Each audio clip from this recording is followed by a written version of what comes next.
Hey, what's up guys? Gian here of Gadget Pilipinas. Welcome back to another video. Sa wakas, official na ang Vivo V25 series in the Philippines. And here's everything you need to know about it. Let's get started.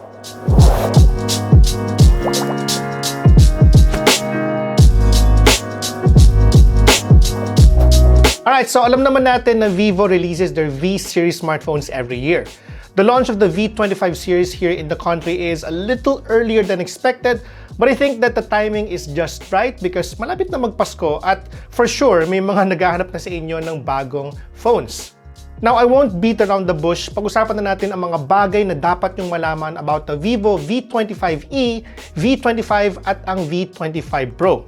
What we currently have are the V25e at saka yung V25 Pro only, but we'll still be able to cover the specs of the V25 as well. So, ganito yung gagawin natin. We'll first talk about the major differences of these devices and quickly touch on the ones that are the same. That way, I hope it will be a little easier for you to see the bigger picture. Now, let's first talk about the differences. One of the major features of the Vivo V25 series is the camera. All of these devices have a 64-megapixel OIS ultra sensor main camera, pero iba ang nitty-gritty specs niya as you can see in this video. The V25e, apart from the main camera, has a 2-megapixel f2.4 macro and 2-megapixel f2.4 depth cameras, while the Vivo V25 has 8-megapixel f2.2 ultra-wide and 2-megapixel f2.4. The lack of depth sensor on the Vivo V25 is acceptable because what the camera will do is it will use the wide and ultra lens and AI to help achieve good portrait shots. Sanay na si Vivo dito and we'll definitely know for sure if our expectations are met on our full review. The Vivo V25 Pro, being the best in the series, has surprisingly the same camera specs like the one on the Vivo V25. One thing that I'd like to mention is the eye autofocus selfie found in the series.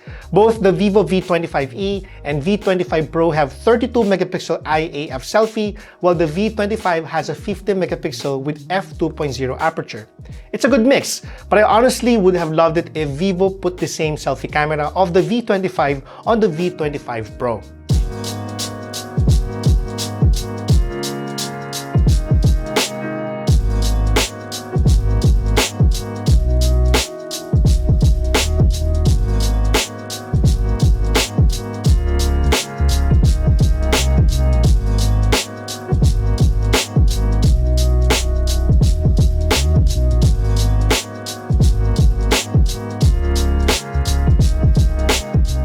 Now, focusing our attention to the display, these devices have varying display sizes. The V25 and V25e's display sizes are the same, but the V25 Pro is a little bigger and curved. The first two devices have a 90Hz panel and 1080 by 2404 pixel resolution, and the V25 Pro has a 120Hz panel and a much bigger resolution. The difference is significant, but if you want something that has a good balance of display performance and price, the Vivo V25 is your best bet. Now, another major feature that's different among the models is the chipset. This, of course, includes the processors, RAM, and storage that came along with it. Now, as you can see, the higher you pay, the better the chipset. V25e, being the most affordable in the series, is powered by a Helio G99 with the following processor configuration. Now, if you compare this with the Vivo V25, it has a much better configuration thanks to its Dimensity 900 chipset. But if you need something more powerful, the Dimensity 1300 on the V25 Pro can pack a serious punch. We will review all these devices, so if you want to know how they all individually perform, you better check it out on our website very soon. We will also have a separate video focused on the Vivo V25 Pro where we'll talk about its camera performance. Don't forget to check out Eman's video this October.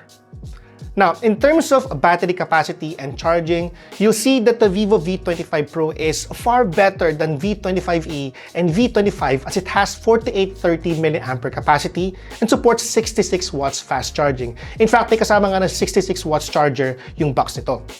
The V25e and V25's capacity and charging speed do not disappoint either, as both devices have 4500 mAh battery and 44 watts fast charging capabilities.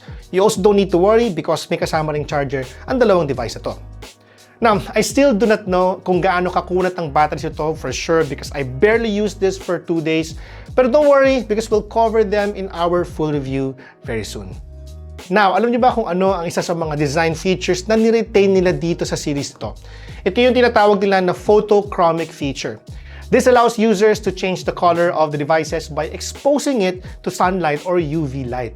Version 2 nito, so expect the response time ng change a little faster, but still depends on how stronger the intensity of the UV light is. Now, just to let you know guys, it takes about 3 minutes from exposure for the phone's original color to return. So huwag ka mag-alala, hindi yan permanent. Now, as of the prices of these products, the Vivo V25e costs $17,999. Yung Vivo 25 5G naman is $23,999. At saka yung Vivo V25 Pro 5G is $29,999. Sa mga gustong umorder, you can start pre-ordering the V25e and V25 online starting September 24 and offline from October 1, 2022. Meanwhile, you can start pre-ordering naman the Vivo V25 Pro on October 1, 2022 and offline on October 8, 2022. Lahat ng mga yan nasa description box sa below at saka sa article namin sa gadgetpilipinas.net.